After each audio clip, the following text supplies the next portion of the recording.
Здравейте, приятели! Показвам ви още един страхотен апартамент, двустаен, който се намира буквално на 5 минути пешком от центъра на град Банско, с камина. Намира се в малка жилищна сграда, такса поддръжка 8 евро, много добре поддържана, с малко спа центърче, което се доплаща по-отделно, около 10 лева при посещение, защото собствениците получават доста добра оценка. Има и механичка, която също доста добре оборудвана с камина, трябва да кажа, която може да се ползва при рождени дни, но затова трябва просто да се разберете предварително с собственика на сградата, който поддържа и тази механа. Това е камината, това е антренцето, тук се влиза директно в апартамента, тук е и банята.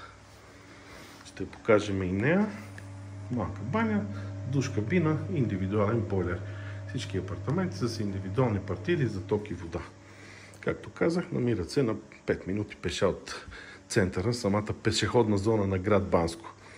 Това е една малка ниша, която може да се използва по различен начин. Тук е използвана като втора спалничка, доста удобно, защото апартаментите са много подходящи за отдаване под наем и се отдават много добре през букинг. Това е кухнята с маса за 4, тя просто е прибрана, но може да се сложи където ви е удобно.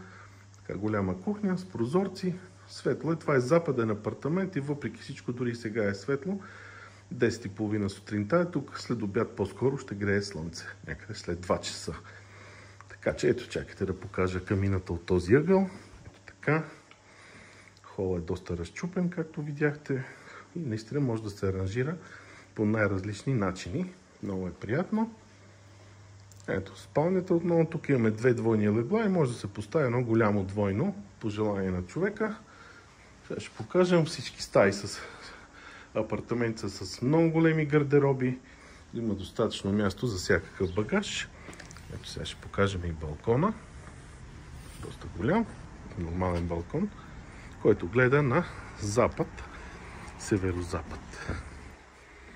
Ето показано, даже от тук ще грее слънце след 2 часа.